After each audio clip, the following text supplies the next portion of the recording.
Hello friends, कैसे हैं आप लोग। पूरी उम्मीद करता हूं आप सभी बढ़िया से होंगे।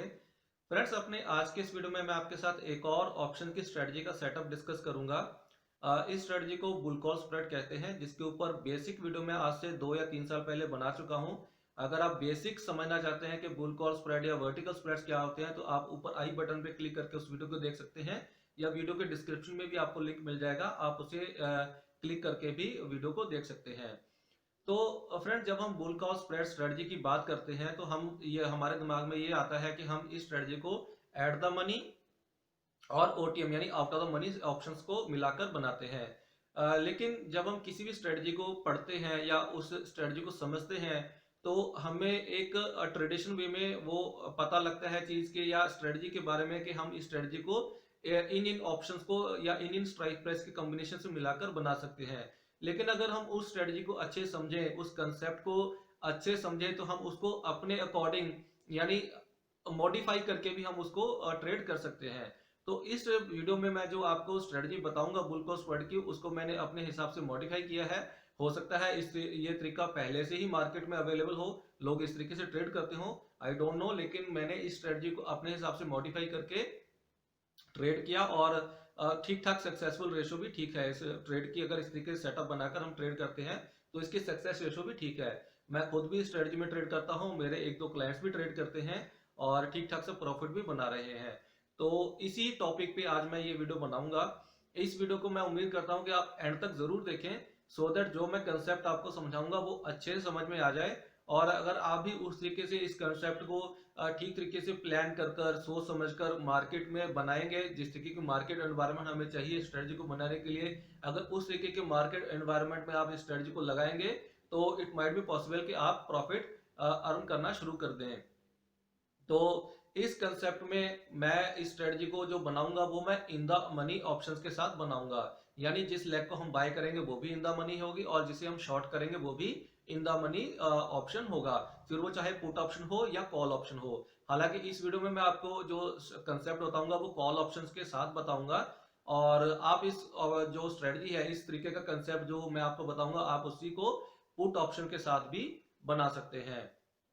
इस वीडियो में आपको बड़े डिटेल में बताऊंगा कि ये जो सेटअप हम बनाएंगे इस वीडियो में, जो हम समझेंगे उसमें कहां पर ब्रेक इवन पॉइंट आएगा, कहां पे स्टॉप लॉस लगेगा, और कब हम इसे मैनेज कर सकते हैं, या किस तरीके से हम इस स्ट्रेटजी को स्टार्टिंग से ही मैनेज कर कर चल सकते हैं, सो दैट आपका जो प्रॉफिट है वो मैक्सिमाइज हो जाए।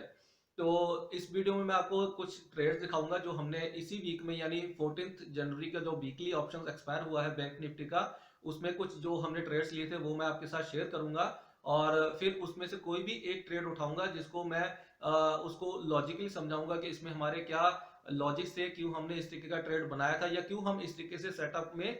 बनाकर ट्रेड लेते हैं, और कहां पर हमारा ब्रेक इवन आएगा, कहां स्टॉप लॉस लगेगा, और किस तरीके से हम इसे मैनेज कर सकते हैं। तो पहले मैं आपको 3 4 ट्रेड दिखाता हूं, फिर इसको हम डिटेल में इसके सेटअप को लॉजिकली समझेंगे। तो पहले ट्रेड में देखिए यहाँ पर बैंक निफ्टी में ट्रेड लिया था, जैसे मैंने आपको पहले बताया। 14 जनवरी की एक्सपायरी थी वीकली ऑप्शंस की, और यहाँ पर जो स्ट्राइक प्राइस मैंने लॉन्ग की थी वो थी 31,500, 31,500, और उसके सामने जिसे शॉर्ट किया था वो थी 32,000 वाली स्ट्राइक। अब ये दोनों ही स्ट्राइक जो थी वो इन द मनी स्ट्राइक थी। यहाँ पर आप देख सकते हैं जो प्रीवियस क्लोज है, यानी ये जो मैंने स्ट्रेटजी बनाई थी ये एक दिन पहले बनाई थी। यहाँ पर अगर आप डेट देखेंगे वो है 13 जनवरी, यानी स्क्रीनशॉट 13 जनवरी को लिया है, और ये जो ट्रेड मैंने बनाया था वो 12 जनवरी को बना लिया था। तो यहाँ पर देखिए जो पिछला क्लोज है वो है बैंक निफ्टी का स्पॉट प्राइस 32,339। तो यहाँ से करीब करीब 800 पॉइंट इन द मनी मैंने 31,500 स्ट्राइक को लॉन्ग किया था, और 300 पॉइंट्स अंदर वाली जो इन द मनी स्ट्राइक थी उसको शॉर्ट किया था। अब इनके आप प्रीमियम देख सकते हैं, इन एक एक लॉट मैंने इसमें ट्रेड लिया था। तो जिसे लॉन्ग किया था उसे किया था 937 पे, और जिसे शॉर्ट किया था उसका प्रीमियम ट्रेड हो रहा था 513 पे। और इस स्ट्रेटजी में मैंने अगले दिन जब इसे क्लोज किया तो इसमें मुझे 790 का प्रॉफिट मिल गया था। इसी तरह से सेकेंड ट्रेड जो लिया था वहाँ पर देखिए स्ट्राइक ली थी 32,000 की, जिसके सामने 32,500 की स्ट्राइक को शॉर्ट किया था। 32,000 की स्ट्राइक प्राइस को जिसको लॉन्ग किया था उसे किया था 646 पे, और इसे जो शॉर्ट किया था 32,500 को, इसे किया था 225 पे, और इसमें हमने 912.50 का प्रॉफिट बुक कर लिया था। इसी तरीके से एक और ट्रेड लिया था, यहाँ पर आप देखिए जो स्ट्राइक प्राइस ली थी वो 31,500 अगेन, और फिर से 32,000 की कॉल को शॉर्ट किया था। अब जो प्रीमियम हमने सेलेक्ट किए थे या जो हमें ट्रेड करने के लिए मिले थे 31,500 वाली को लॉन्ग किया था 848 पे, और 32,000 वाली को जो शॉर्ट किया था वो किया था 390 पे, और यहाँ पर हमें 972 का प्रॉफिट मिल गया था। अब इनमें से कोई भी एक ट्रेड मैं सेलेक्ट करूंगा आपको समझाने के लिए कि इस ट्रेड में हमने किस तरीके से सेटअप बनाया था, क्या हमारे लॉजिक थे, कहाँ पर ब्रेक इवन पॉइंट था, क्या सेटअप था, मतलब स्टॉप लॉस था, और किस तरीके से हम इस स्ट्रेटजी को मैनेज कर सकते थे। तो यही वाला सेटअप हम उठा लेते हैं जहाँ पर हमने ये जो ट्रेड बनाया था 31,500 को 32,000 वाली कॉल के अगेंस्ट। तो इसी सेटअप को ज़रा डिटेल में समझ लेते हैं। तो यहाँ पर मैंने जो स्ट्राइक प्राइसेस सेलेक्ट की थी वो in the money strike prices थी। जिस स्ट्राइक को मैंने लॉन्ग किया था वो स्ट्राइक थी 31,500, और जिस स्ट्राइक को मैंने शॉर्ट किया था वो थी 32,000 वाली स्ट्राइक। और स्पॉट क्या ट्रेड हो रहा था बैंक निफ्टी का, जो मैंने आपको सबसे पहला ट्रेड दिखाया था प्रैक्टिकल वाला, ये वहाँ से मैंने एग्जांपल उठाई है और वही प्रीमियम्स मैं यहाँ पर लूँगा। वहाँ पर मैंने आपको बताया था कि जो स्पॉट ट्रेड हो रहा था बैंक निफ्टी का वो था 32,339 पे, और ये जो लॉन्ग स्ट्राइक की थी जिस लेग को मैंने लॉन्ग किया था यानी बाय किया था उसका प्रीमियम था 937। इस पे मैंने एग्जीक्यूट किया था ट्रेड को, और जिसे लेग को मैंने शॉर्ट किया था वो थी 32,000 वाली स्ट्राइक, इसका प्रीमियम ट्रेड हो रहा था 513 को। ये जो कंसेप्ट मैं या यहाँ पर जो कैलकुलेशन दिखाऊंगा इसे ज़रा ध्यान से समझना, अगर ना समझ में आए तो एक बार फिर से आप इसे रिवाइंड करके देखना, आपको ये कंसेप्ट या ये जो कैलकुलेशन है ये बिल्कुल अच्छे से समझ में आ जाएगी। तो सबसे पहले देखिए ये जो स्ट्राइक्स हैं जो 31,500 वाली और 32,000 वाली स्ट्राइक्स हैं, ये दोनों ही ये जो स्पॉट ट्रेड हो रहा था इससे नीचे ट्रेड हो रही थी, यानी इसलिए ये दोनों स्ट्राइक जो थी वो इन द मनी स्ट्राइक्स थी। तो यहाँ पर ये जो स्ट्राइक है इन दोनों के बीच का गैप कितना है 500 पॉइंट का। आप इस स्ट्राइक को और भी ज़्यादा वाइड ले सकते हैं, जैसे यहाँ पर मैंने 500 पॉइंट का गैप लिया था, मैं 1000 पॉइंट गैप वाला स्ट्राइक भी यूज़ करके मतलब ट्रेड करता हूँ। इसी तरीके से आप इससे बड़ा गैप भी ले सकते हैं, मतलब बड़ी स्ट्राइक प्राइसेस के बीच में आप ट्रेड ले सकते हैं। तो यहाँ पर ये जो इन दोनों की स्ट्राइक के बीच का जो गैप है यानी डिफरेंस है वो है 500 पॉइंट का, जबकि इनका जो प्रीमियम्स था जिसे मैंने एग्जीक्यूट किया था इस प्राइस पे और इस प्राइस पे, इन दोनों के बीच का जो गैप था वो था 424 पॉइंट्स का। अब ऐसा क्यों हुआ कि स्ट्राइक प्राइस के बीच का जो डिफरेंस है वो तो 500 पॉइंट का है, लेकिन जो प्रीमियम्स ट्रेड हो रहे थे उनके बीच का जो गैप है वो 424 पॉइंट का था। ऐसा इसलिए हुआ क्योंकि ये जो 32,000 की स्ट्राइक थी इसमें जो टाइम वैल्यू इन्वॉल्व है, इस प्रीमियम जो टाइम वैल्यू इन्वॉल्व है वो इस लेग से ज़्यादा है, जिसे मैंने लॉन्ग किया था उससे ज़्यादा टाइम वैल्यू इस वाली स्ट्राइक में थी। इसलिए इन दोनों का जो गैप है वो 424 है, जो कि अभी 500 पूरा नहीं हुआ है। अगर आप ऑप्शंस की प्रॉपर्टीज़ को अच्छे से समझते हैं तो आपको पता होगा कि जो टाइम वैल्यू होती है, चाहे फिर वो इन द मनी ऑप्शन में हो, चाहे ओटीएम ऑप्शन में हो, चाहे एटीएम ऑप्शन में हो, जब वो एक्सपायर होती है तो उनमें टाइम वैल्यू जीरो हो जाती है। अगर option in the money expire हुआ है तो उसमें सिर्फ उसकी इंट्रिंसिक वैल्यू बचेगी, और अगर ऑप्शन एट द मनी या out of the money expire हुआ है तो उनमें उनकी टाइम वैल्यू जीरो हो जाएगी, यानी वो वर्थलेस एक्सपायर होंगे। तो अब हमने यहाँ पर जो स्ट्राइक प्राइस ली थी वो ऑलरेडी इन द मनी है, स्पॉट इससे ऊपर ही ट्रेड हो रहा था, और अगर ये एक्सपायरी तक 32,000 से यानी बैंक निफ्टी जो है वो 32,000 से ऊपर ही ट्रेड करता रहे तो ये जो गैप है जो अभी 424 का गैप है ये भी बढ़ना शुरू होगा, और एक्सपायरी आने तक ये भी पूरा 500 का गैप बन जाएगा, यानी प्रीमियम्स के बीच में भी कितना गैप बन जाएगा, वो भी पूरा 500 का गैप फिल हो जाएगा, यानी पूरा 500 का गैप बन जाएगा। कब? जब बैंक निफ्टी 32,000 या 32,000 से ऊपर ही ट्रेड करता रहे। क्यों? क्योंकि हमने जिसे शॉर्ट किया है वो लेग है 32,000 की। अगर बैंक निफ्टी इसके ऊपर रहेगा तो ये जो दोनों प्रीमियम्स के बीच में जो 424 पॉइंट का गैप है वो भी एक्सपायरी तक 500 पॉइंट पूरा हो जाएगा। तो यही 500 और 424 में जो गैप है यही हमारा इस स्ट्रेटजी में मैक्सिमम प्रॉफिट आएगा। तो अगर मैं 500 में से 424 पॉइंट माइनस कर दूं तो यहाँ पर हमें 76 का डिफरेंस मिलेगा। और अगर इसे मैं जो बैंक निफ्टी का एक लॉट साइज है उससे मल्टीप्लाई कर दूं तो 1900 हमें इस स्ट्रेटजी में मैक्सिमम प्रॉफिट हो सकता था अगर मैं इसे एक्सपायरी तक होल्ड करता। और अगर बैंक निफ्टी 32,000 जो हमने शॉर्ट स्ट्राइक है उससे ऊपर अगर क्लोजिंग दे देता तो मुझे मैक्सिमम 1900 का प्रॉफिट मिलता। लेकिन मैंने इसे नेक्स्ट डे ही, जिस दिन मैंने स्ट्रेटजी बनाई थी उसके नेक्स्ट डे ही मार्केट ओपन होने के 10 या 15-20 मिनट में एग्जिट ले लिया था और मुझे यहाँ पर 790 का प्रॉफिट मिल गया था। यही मैं आपको भी यही सजेस्ट करता हूँ कि हमें मैक्सिमम प्रॉफिट तक वेट नहीं करना है। जब भी हमें कोई भी सेटअप बनाए, चाहे ये वाला सेटअप बनाए या कोई और स्ट्रेटजी लें, चाहे आप नेकेड कॉल या पुट ऑप्शन ले, जब भी आपको आपके हिसाब से सेटिस्फैक्टरी प्रॉफिट मिल रहा हो आप ट्रेड से एग्जिट ले लें। आप उसमें बड़े प्रॉफिट के लिए वेट ना करें, क्योंकि कई बार क्या होता है मार्केट आपके अगेंस्ट चली जाए तो जो प्रॉफिट आपको मिल रहा होता है वो भी नहीं मिलता है। तो यहाँ पर मैंने 790 का प्रॉफिट बुक कर लिया था। आई होप आपको इतना चीज़ समझ में आ गई होगी कि जो प्रीमियम्स के बीच में गैप है और जो स्ट्राइक प्राइस के बीच में गैप है, अगर प्रीमियम्स के बीच में गैप बहुत ज़्यादा है, जैसे यहाँ पर मुझे 424 पॉइंट का गैप मिला था, ये गैप अगर आपको जितना ज़्यादा मिल जाए, यानी ये मान लीजिए 400 का गैप होता या 390 का गैप होता, तो हमें हमारे पास जो मैक्सिमम प्रॉफिट कमाने के जो ऑप्शन थे वो और ज़्यादा बढ़ जाते। तो इस तरीके का सेटअप अगर आप बनाएंगे तो इसमें आपको जो प्रॉफिट आने की प्रोबेबिलिटी है वो इंट्राडे में ज़्यादा, मतलब आपको जो प्रॉफिट है वो इंट्राडे में भी मिल जाता है और at the most very next day, मतलब अगले दिन अगर आप कैरी करेंगे तो वहाँ भी आपको ट्रेड में प्रॉफिट मिल जाएगा। तो आई होप आपको ये जो कैलकुलेशन है यहाँ तक वो अच्छे समझ में आ गई होगी। तो आगे जाने से पहले आपको इसका लॉजिक समझना ज़रूरी है, यानी मैं यहाँ पर अपना लॉजिक आपको बताऊंगा कि क्यों मैं इस जो बुल कॉल स्प्रेड है उसको मैं इस तरीके से प्ले करता हूँ, यानी इन द मनी ऑप्शंस के साथ प्ले करता हूँ या इस सेटअप को बनाता हूँ। तो यहाँ पर मेरा जो लॉजिक है इसे समझने के लिए हम एग्जांपल लेते हैं बैंक निफ्टी की हो और मानकर चलते हैं कि इसका जो स्पॉट प्राइस है वो 32,000 पे ट्रेड हो रहा है। यहाँ पर मैंने राउंड फिगर ली है सो दैट हमें समझने में आसानी हो। तो अब अगर हम कॉल ऑप्शन से, क्योंकि अभी जो मैंने आपको इस वीडियो में सेटअप दिखाया वो कॉल ऑप्शन से है, तो अगर हम कॉल ऑप्शन से ट्रेड करते हैं तो अगर बैंक निफ्टी जिसमें हमने ट्रेड किया है अगर उसमें उछाल आ जाए एक्सपायरी तक या उससे अगले दिन जब भी हमने ट्रेड लिया है उसके इमीडिएट बाद, एक दिन बाद, यानी एक्सपायरी तक अगर उसमें उछाल आ जाए फिर तो कोई टेंशन की बात नहीं, हमें 100% प्रॉफिट मिल जाएगा। हमें संभालना क्या है या मैनेज क्या करना है वो उसकी गिरावट को, यानी अगर बैंक निफ्टी में कोई गिरावट आती है तो हमें उस चीज़ को मैनेज करना है। अब मैं जो स्ट्राइक प्राइसेस को इस तरीके से सिलेक्ट करता हूं कि मान लो जितने दिन अभी वीकली ऑप्शन में पड़े हुए हैं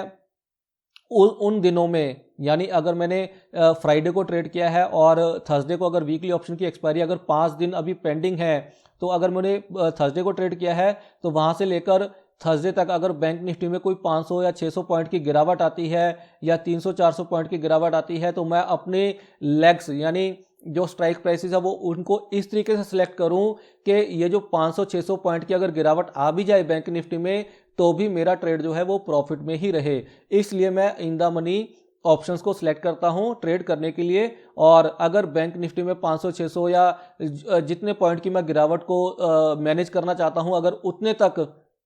बैंक निफ्टी में गिरावट आती है तब भी अगर मेरा ट्रेड प्रॉफिट में रहे तो उसीलिए मैं इस तरीके की स्ट्राइक प्राइसेस को सिलेक्ट करता हूं सो दैट ये जो गिरावट है वो मैनेज हो जाए। तो यहाँ पर देखिए अगर लेट से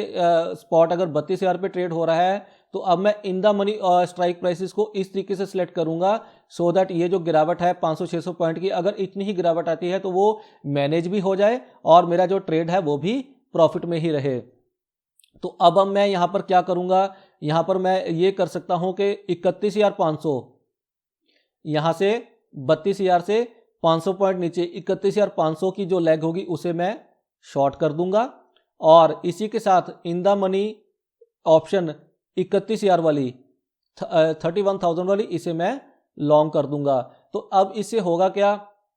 आप देख सकते हैं कि 32,000 से 31,500 जो कि शॉर्ट लेग है, हमें हमेशा शॉर्ट लेग को ज़्यादा ध्यान देना है कि जो स्पॉट है वो इससे नीचे ना चला जाए। तो यहाँ पर देखिए इन दोनों के बीच में जो गैप है वो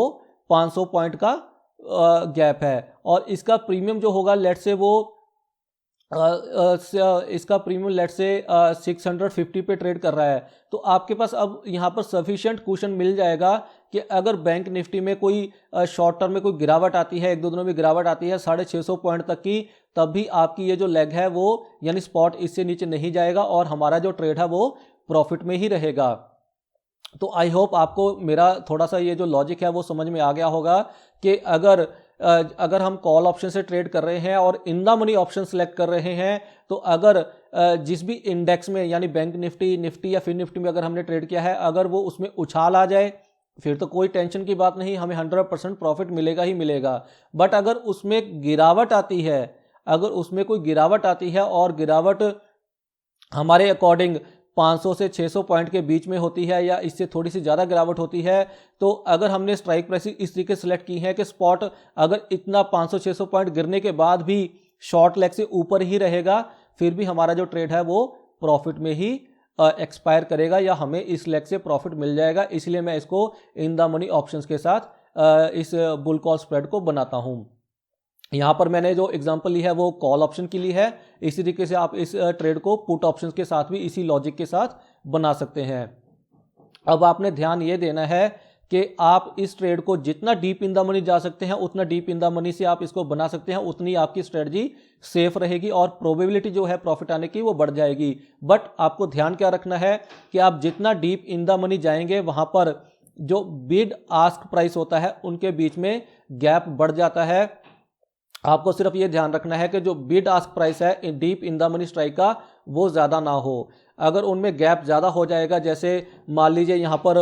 बायर जो है वो 1000 पे है और जो सेलर है वो कुछ 1080 पे है, तो इन दोनों के बीच में करीब 80 पॉइंट का गैप है, क्योंकि आप लॉन्ग करेंगे इस प्राइस पे और फिर जब आप उसको एग्जिट करना चाहेंगे तो आपको गैप मतलब वो प्राइस नहीं मिलेगा निकलने के लिए। इसलिए आपने बिड आस्क प्राइस को भी ध्यान में रखना है जब आप डीप इन द मनी में चले जाएं।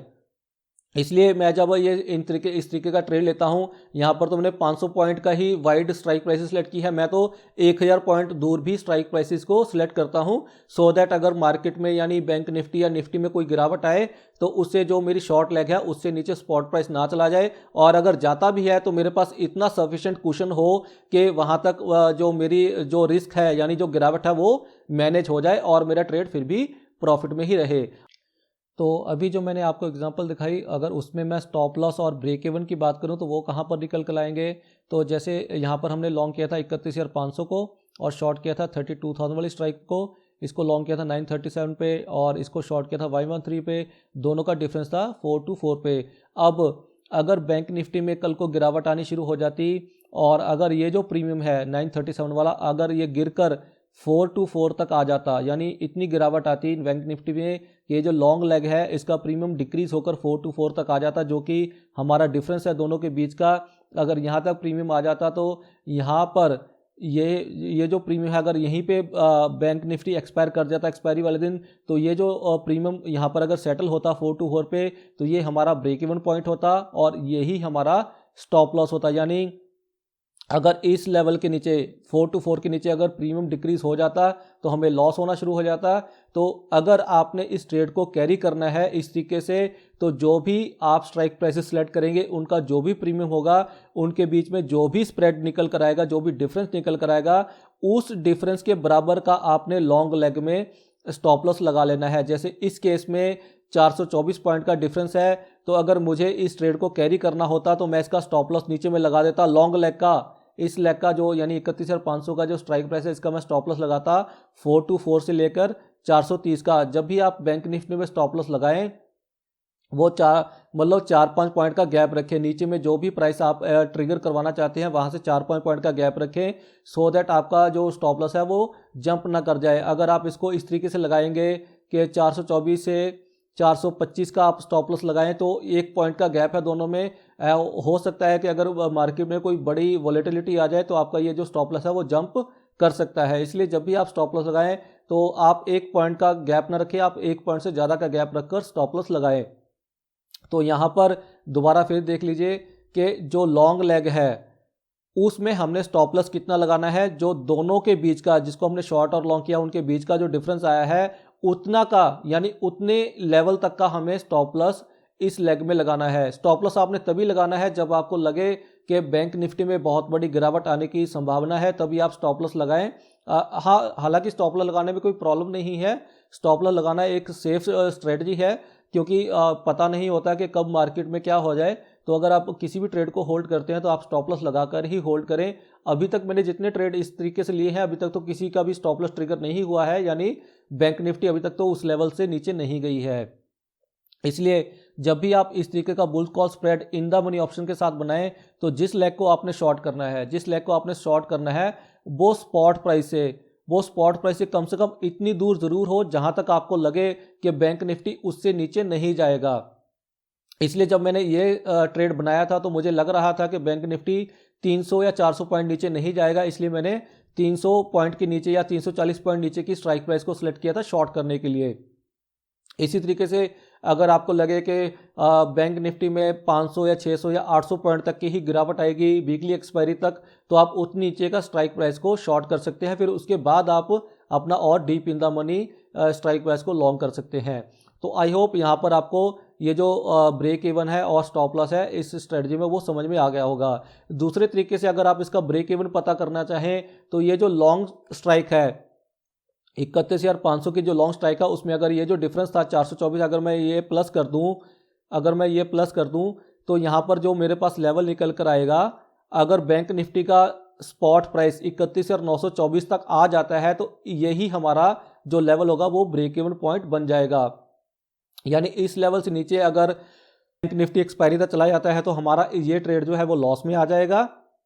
और अगर इस लेवल से ऊपर रहता है, बैंक निफ्टी का स्पॉट प्राइस इस लेवल से ऊपर एक्सपायर करता है, तो हमें हमारा ट्रेड प्रॉफिट में एग्जिट होगा, यानी हमें इस ट्रेड में प्रॉफिट मिलेगा।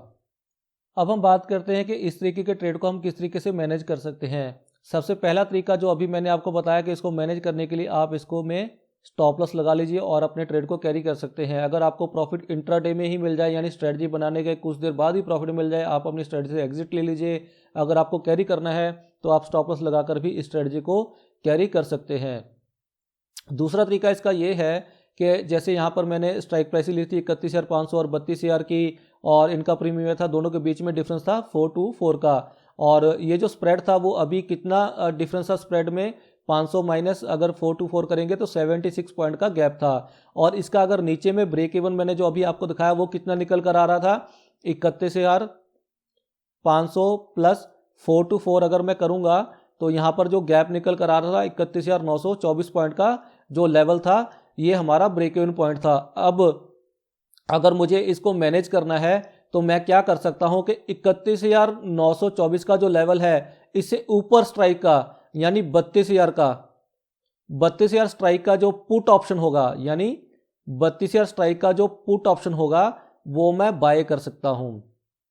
ये मैंने 32,000 कैसे निकाला फिर देख लीजिए। जो लॉन्ग लेग थी हमारी 31,500 स्ट्राइक की, उसमें मैंने ये जो गैप था दोनों प्रीमियम्स का वो ऐड कर दिया, उससे हमें ब्रेक इवन निकल कर आ गया। तो यानी इस लेग से नीचे अगर जाएगा हमारा ट्रेड तो वो लॉस में आ जाएगा। तो 31,924 था, तो 31,900 की बजाय 31,900 की बजाय मैं क्या करूंगा, मैं 32,000 का पुट बाय कर सकता हूं। लेकिन यह पुट मैं कब बाय करूंगा, जब जो मैं पुट बाय करने वाला हूं उसका प्रीमियम 76 पॉइंट से नीचे ट्रेड कर रहा हो। ध्यान देना है दोबारा से, अगर ये जो 31,924 मेरा ब्रेक इवन पॉइंट निकल कर आया है, इससे ऊपर मुझे पुट बाय करनी है 32,000 लेवल की, और हमारा जो मैक्सिमम प्रॉफिट है इस ट्रेड में वो कितना है 76 पॉइंट का। तो अगर मुझे 32,000 लेवल की यानी 32,000 स्ट्राइक का अगर मुझे पुट ऑप्शन बाय करना है, तो अगर वो मान लीजिए 90 पे या 100 पे ट्रेड हो रहा है तो मैं इसे बाय नहीं करूंगा, क्योंकि इससे क्या होगा कि अगर बैंक निफ्टी ऊपर ही रहती है, यानी ये जो हमारी स्ट्राइक है 32,000 जिसको हमने शॉर्ट किया है इससे ऊपर ही रहती है, तो हमें मैक्सिमम प्रॉफिट 76 पॉइंट का होगा, क्योंकि हमने पुट को इससे ऊपर वाले प्राइस पे बाय किया है। तो हमारा ये जो ट्रेड है वो और लॉस में एग्जिट हो जाएगा, यानी ये जो पूरा लॉस है वो हमारा लॉस में कन्वर्ट हो जाएगा। इसलिए अगर आपने इस ट्रेड को मैनेज करना है, और अगर आपको ये जो 32,000 का पुट है, अगर आपने लेट्स से आपने वेडनेसडे को ये ट्रेड बनाया, तब तो आपको 76 पॉइंट का गैप मिला और आपने इसे स्टॉप लॉस लगा के होल्ड किया है, और अगले दिन एक्सपायरी है थर्सडे को, और अगर अब आप स्टॉप लॉस नहीं लगाना चाहते और ये जो प्रीमियम है 32,000 पुट का, अगर अब आपको ये 10 रुपये या 20 रुपये के बीच में मिल जाए और अगर आप इसे लॉन्ग कर लें, तो अगर आप स्टॉप लॉस नहीं लगाना चाहते और अगर आप इस पुट को बाय कर लें, लेकिन बाय कब करना है, जब इसका प्रीमियम जो है 76 जितना आपको यहाँ पर गैप मिला है मैक्सिमम प्रॉफिट बनाने के लिए, उससे कम प्रीमियम पे अगर आपको पुट ऑप्शन मिल जाए, वो कौन सा, ब्रेक इवन पॉइंट से ऊपर वाला, तो आपने उस पुट को आप बाय कर सकते हैं। फिर आपको ये जो स्टॉप लॉस है वो लगाने की ज़रूरत नहीं है, क्योंकि अगर मार्केट में कोई 32,000 लेवल से नीचे की गिरावट आएगी तो वो आपको ये जो लेग है, यानी ये जो पुट ऑप्शन आपने बाय किया होगा, वो प्रॉफिट में आ जाएगा। और हो सकता है कि आपको ओवरऑल ये जो पुट ऑप्शन है वो इतना प्रॉफिट दे दे कि ये जो जितना आपने सेटअप बनाया था उसमें नेट आप प्रॉफिट में ही एग्जिट करें। लेकिन आप ये पुट ऑप्शन को कब बाय करेंगे, फिर से सुन लीजिए कि जितना आपको मैक्सिमम पॉइंट्स का प्रॉफिट मिलने वाला है इस सेटअप में, अगर उससे कम में जो आपका ब्रेक इवन पॉइंट आया है, उससे ऊपर वाला आपने स्ट्राइक प्राइस सेलेक्ट करना है और उसका प्रीमियम जो है वो ये जो मैक्सिमम प्रॉफिट जितना आपको मिलने वाला है उससे कम में अगर मिले तभी आप उस पुट ऑप्शन को बाय कीजिए, अदरवाइज उसको बाय मत कीजिए। और मैनेज करने के लिए आप अपना लॉन्ग लेग पे स्टॉप लॉस लगा के पोजीशन को कैरी कर सकते हैं।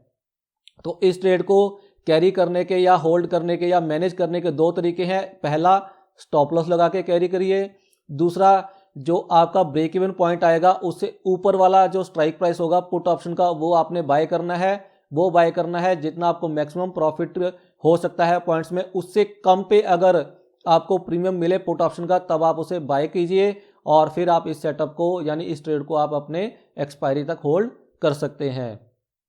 और अब साथ ही हम यहाँ पर मार्जिन रिक्वायरमेंट की भी बात कर लेते हैं कि इस ट्रेड को करने के लिए आपको कितना मार्जिन की लगने वाला है। तो लेट्स से जैसे कि अगर आप पहले शॉर्ट ट्रेड लेते हैं, तो आपके पास 1.5 लाख से लेके 2 लाख तक की कैपिटल होनी चाहिए, तभी आप इस ट्रेड को ले पाएंगे। लेकिन मैं इस ट्रेड को इस तरीके से लेता हूं, जैसे कि मैंने आपको अपने पहले वीडियोस में भी बताया था कि अगर आपके अकाउंट में 50K यानी 50,000 से लेके 60,000 तक की कैपिटल है, तो आप पहले लॉन्ग लेग को बाय कर लें। यानी पहले आप क्या करें, पहले जिसे आपने बाय करना है उस लेग को आप बाय कर लो, लॉन्ग लेग को आप बाय कर लो, और फिर बाद में अगर आप शॉर्ट करेंगे, जिस लेग को आपने शॉर्ट करना है, तो आपका ट्रेड जो है वो ये जो 50 से 60,000 की कैपिटल में हो जाएगा। और आप देखेंगे कि आपका जो मार्जिन ब्लॉक हुआ है वो 20K तक, यानी 20,000 से लेकर 30,000 तक ही मार्जिन आपका ब्लॉक हुआ है इस पूरे ट्रेड सेटअप में। तो अगर आपने इस तरीके का ट्रेड सेटअप लेना है तो पहले आप लॉन्ग लेग को बाय कर लें, जिसे आपने लॉन्ग स्ट्राइक को, जिस स्ट्राइक को आपने लॉन्ग करना है उसे आप बाय कर लें, और उसके बाद अगर आप शॉर्ट लेग को, जिस स्ट्राइक को आपने शॉर्ट करना है उसे करेंगे तो आपका ट्रेड बन जाएगा। तो आई होप आपको अब ये सेटअप जो है किस तरीके से मैं ट्रेड बुल कॉल स्प्रेड बनाता हूँ, ये आपको अच्छे समझ में आ गया होगा। और यहाँ पर जब आप इस तरीके का, अगर आप भी इस तरीके का कोई सेटअप ट्राई करेंगे, तो आपको एक चीज ध्यान देनी है कि जो लेग आप लॉन्ग करेंगे और जिसे आप शॉर्ट करेंगे, उनके बीच में अगर जितना स्ट्राइक प्राइस का गैप है उतना उससे कम गैप आपको प्रीमियम्स के बीच में मिलना चाहिए। जैसे यहाँ पर मुझे जो गैप मिला था वो 424 पॉइंट का था और मुझे 76 पॉइंट का मैक्सिमम प्रॉफिट अर्न करने के लिए अपॉर्चुनिटी मिल गई थी। बट अगर आप किसी इस तरीके की दो लेग्स को यानी दो स्ट्राइक प्राइस को सिलेक्ट करते हैं जिनका जो स्ट्राइक के बीच में जो गैप है वो ऑलरेडी उनके प्रीमियम में इनबिल्ट है, मतलब यहाँ पर अगर मेरे पास 500 का स्ट्राइक प्राइस के बीच में गैप है और प्रीमियम 424 की बजाय 490 या 498 चल रहा था, तो आप देख सकते हैं कि वो ऑलरेडी स्प्रेड जो है प्रीमियम्स में इनबिल्ट हो चुका है, कवर हो चुका है। तो अगर आप इस तरीके का कोई स्ट्राइक प्राइस सेलेक्ट करेंगे तो वहां पर जो आपके पास फिर एक ही रास्ता मिल जाएगा, मतलब रह जाएगा प्रॉफिट आने का, वो रहेगा कि अगर बैंक निफ्टी या इंडेक्स जिसमें भी आपने ट्रेड लिया है अगर वो ऊपर जाता है तभी आपको प्रॉफिट मिलेगा। अगर वो एक रेंज में क्लोज करेगा या नीचे आएगा तो आपके पास प्रॉफिट आने का चांस नहीं रहेगा, मतलब आपके पास सिर्फ एक ही ऑप्शन रह जाएगा कि अगर मार्केट ऊपर जाएगी तभी आपको प्रॉफिट मिलेगा। जबकि ये जो सेटअप मैंने बनाया था जिसमें मैंने आपको दिखाया था कि 76 पॉइंट का हमें मैक्सिमम प्रॉफिट मिल सकता है, इसमें आपको तीन तरीके से प्रॉफिट मिल सकता है। अगर मार्केट ऊपर जाएगी तो फिर तो 100% प्रॉफिट मिलेगा, बट अगर मार्केट थोड़ी सी नीचे आती है और जो लेग हमने शॉर्ट की थी उससे ऊपर ही क्लोज करती है तब भी हमें प्रॉफिट मिलेगा, और अगर मार्केट एक रेंज में क्लोज करेगी तब भी हमें प्रॉफिट मिल जाएगा। तो इस बात का आपको ध्यान रखना है। तो आई होप अब आपको ये वीडियो भी बहुत पसंद आया होगा, और अगर आप पसंद आया हो तो इसे प्लीज़ लाइक करें, शेयर करें, और अगर आप मेरे वीडियोस को यूट्यूब चैनल पर पहली बार देख रहे हैं तो आप इस मेरे चैनल को सब्सक्राइब करना ना भूलें और साथ ही बेल आइकन को दबाना ना भूलें, सो दैट आगे से आने वाले नए वीडियोस के बारे में आपको झट से नोटिफिकेशन मिल जाया करे। और अगर आप मेरे वीडियोस को फेसबुक पेज पे देख रहे हैं तो प्लीज़ मेरे फेसबुक पेज को भी लाइक करें और उसे फॉलो करना ना भूलें। और अब मैं आपसे नेक्स्ट वीडियो में मिलूंगा। Thanks a lot for watching. Bye bye.